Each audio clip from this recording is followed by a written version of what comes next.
вы знали? Величайшая империя кыргызов по территории превзошла Рим и Александра Македонского. 6 миллионов квадратных километров. Государство, которое просуществовало не век, не два, а почти 400 лет. Долгие годы нам говорили: Сибирь – земля неисторическая, что там бегали только дикие племена. Но российский историк, доктор наук Виктор Козадой перевернул эту страницу. Он поднял архивы китайские летописи Танской династии и заявил на весь мир: это была мощнейшая цивилизация. Давайте говорить языком фактов, а не мифов. Смотрите, Великая Золотая Орда продержалась 190 лет.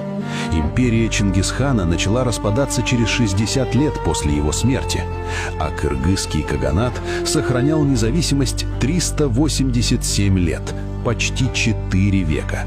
Как? Как можно удерживать власть в суровой Сибири так долго, если ты просто кочевник? Ответ Козадоя прост.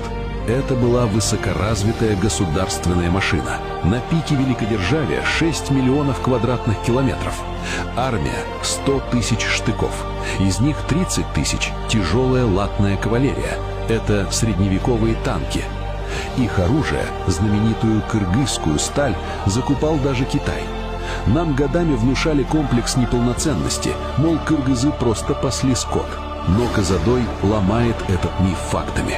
Это была речная цивилизация. Они строили города, они прокладывали сложнейшие ирригационные каналы в Сибири и занимались земледелием. У них была своя письменность, руны на камнях. Они вели переписку на равных с императором Китая. Это уровень сверхдержавы того времени. И теперь самое главное о численности, про которую многие забывают. Козадой задает логичный вопрос: откуда у них армия в 100 тысяч штыков?